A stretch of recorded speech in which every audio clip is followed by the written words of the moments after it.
Hello everybody, welcome back to my channel where we talk all things finance and investing. Today's video, we are going to tackle the April 2nd tariffs, also known as Liberation Day as Trump is calling it. It's going to be a big day. A lot of people in the stock market are very worried about what's going to happen. So that's going to be the subject of today's video. Liberation Day, April 2nd, what is going to happen with tariffs and the stock market? Okay, before we get into it, so what exactly are tariffs? In case you're unaware, tariffs are really just a tax when a company or an individual imports goods from another country. So if the product was actually made in another country, shipped over into the US, for example, then the government in the US is going to want to apply a tax onto that the importer will have to pay. So simple example, let's say you import a product that's worth $100.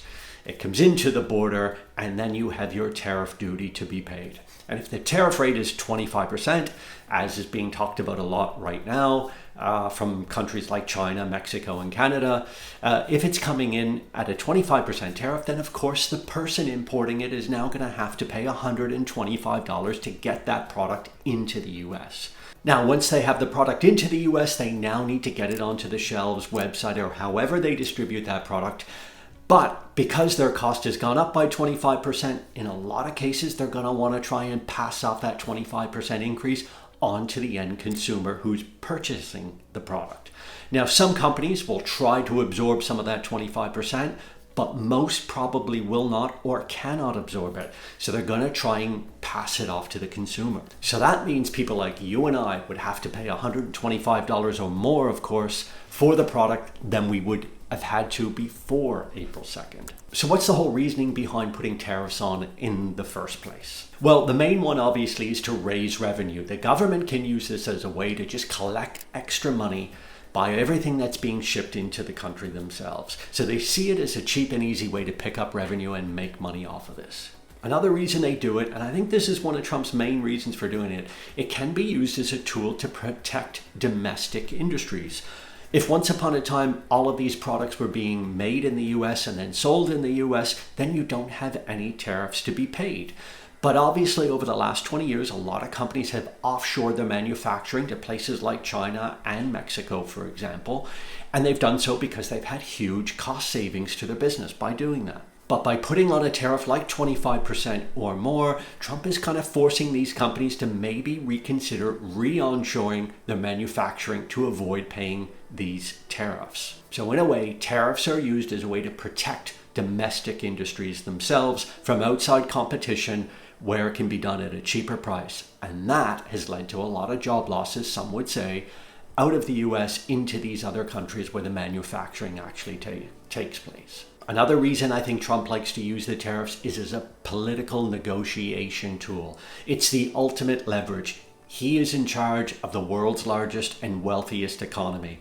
So by threatening to impose tariffs, he's using a leverage that he has over virtually every other country in the world. You've heard Trump mention many times that fentanyl is pouring into the country. He thinks from Mexico, somewhat from Canada, but ultimately coming from Canada through those two countries and into the US. And he thinks by importing huge tariffs, it is putting pressure on those governments to clean up any drugs that are being trafficked into the US from them. So it's a political negotiation tool that he is using to the full extent. So what's expected to happen with tariffs on April 2nd? Well, Trump is referring to this as Liberation Day. And what he's planning to do, or so we think based on what he said so far, is put in a reciprocal tariff structure. And what that means is if country A has got tariffs on the US of 10, 20, 30%, he will just put the exact same tariff on country A for the goods coming in from there. So simple example, if Canada is tariffing the US 50% on a particular product, then he will impose a 50% tariff on them for that same product coming in. Now that is a very complicated way to do it because there's so many different types of products and industries and moving parts to all of this. So what may happen is they actually just come to a number for each country. Here is your number, here is your tariff that we're going to impose in all goods coming in from your country. Ideally with it matching up roughly to what that country is charging products coming from the US into their country. This would be a more simpler way to do it. He's also said he's open to flexibility. We've seen some of that already with tariffs on automobiles. So there may be some flexibility shown. But unlike previous years, like in 2018, my feeling is he's really going to go big here. And that is what has people in the stock market very worried. We've already seen the market sell off around 10% so far at the time of filming this video. People are thinking if he's going to go really huge here, we may see more uncertainty, more of an economic slowdown, an increase in inflation and interest rates, and therefore slowing economy and a crashing stock market. So is that likely to happen on April 2nd? Well, let's take a look at some work that Goldman Sachs did the last time Trump was in power and threatening to put tariffs on, and when he actually did put tariffs on. You may recall he had a huge trade war with China at the time throughout 2018 and a little bit of 2019. Okay, so we have a chart here by Goldman Sachs. If we take a look at this, we can see what the S&P 500 did in 2018 and 2019. So the blue bars are when the US has announced tariffs on China, and the kind of darker, more navy blue bars are actually when China put on a retaliatory tariff. So as you can see here, if you look particularly in March 18, you can see the S&P had sold off on the announcement. On the 22nd of March 2018, it sold off by a little over 2%, which is not particularly significant, to be fair. The following day, China announced tariffs of their own as a retaliation, and the stock market sold off there as well.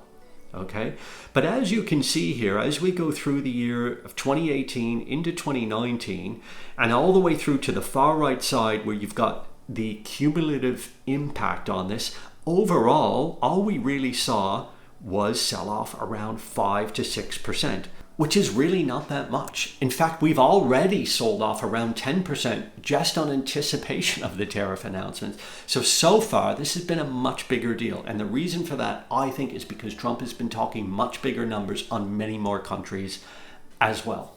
So why will that lead to a bigger sell-off in the stock market? Well, the real reason I think here is the threat of inflation on the back of these tariffs. We've only just come out of a bout of inflation that we had in 2022, which caused this S&P 500 to sell off around 20%. So the thought of more inflation coming at a time where economic growth is slowing down a little bit is what's got people very nervous. And if inflation kicks back off and the Federal Reserve therefore cannot cut interest rates, in fact they may have to increase interest rates to battle this inflation like they did in 2022, then that could most likely lead to a pretty significant sell-off in the markets. By significant, I mean we could get into bear market, 20% or more is a possibility. And that volatility or that expectation of the impact on inflation and interest rates is ultimately what's driven a lot of the volatility so far over the last few weeks talking tariffs. Another thing that might feed into inflation here is the impact on supply chains.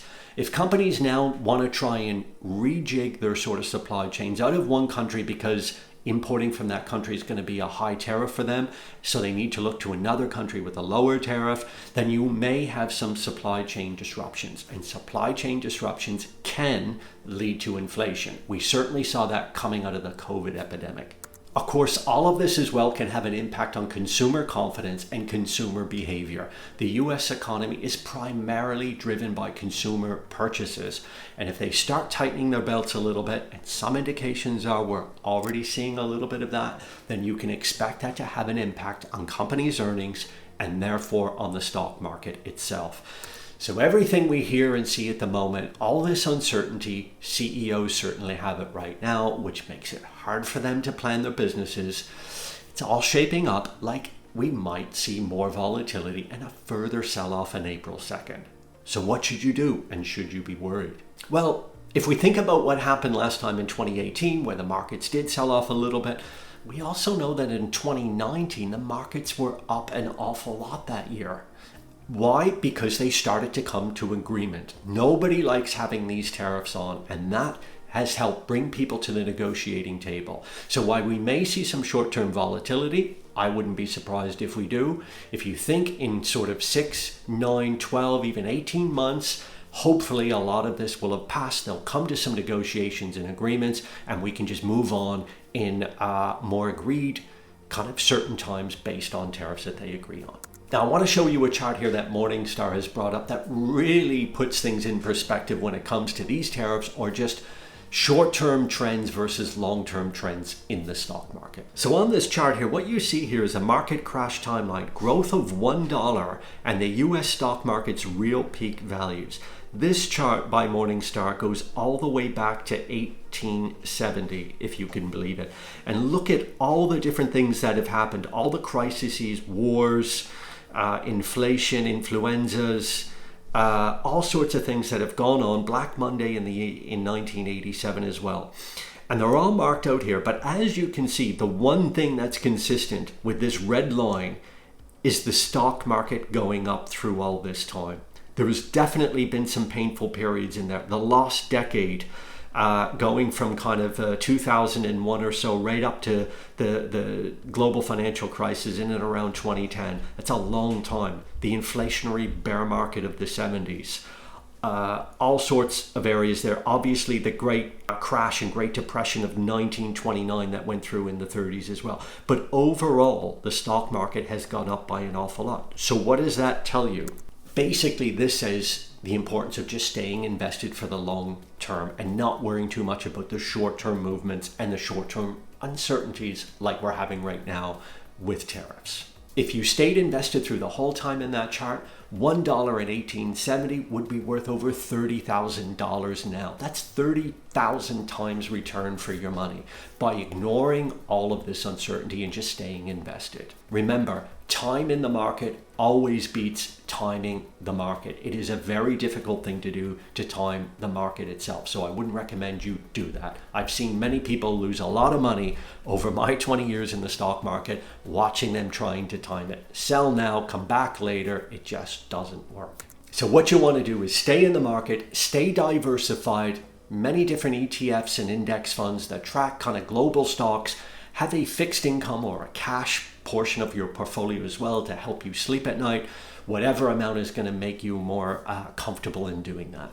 Ultimately, just try and tune out the noise. Let's see what happens on April 2nd. It'll be interesting and exciting no matter what, but try not to make any panic moves if the stock market sells off. One other thing I want to point out here, if there's one thing that I can say has happened very consistently over my 20 years being involved in the stock market, is that it always rebounds before people expect it will. Definitely saw that in COVID 5 years ago. It rebounded extremely strongly. But that was the same after the financial crisis as well. So that you'll never really truly know when the market's turning around and headed up, but you don't want to miss that as well. So stay invested. That to me is the best piece of advice I could give you. Well, that's my video on the Trump tariffs coming on April 2nd, Liberation Day, as he says it's going to be. What do you think might happen on April 2nd? Let me know in the comments. If you like the video, why not click on the like button? And if you haven't subscribed to my channel yet, please do so it helps me produce more content like this. If you want to learn more on how to handle a stock market crash, well, I recently did a video on that as well. I'll put a link to that up here, so just click on this video. I'll see you over there, and as always, all the best in your savings and investment journey.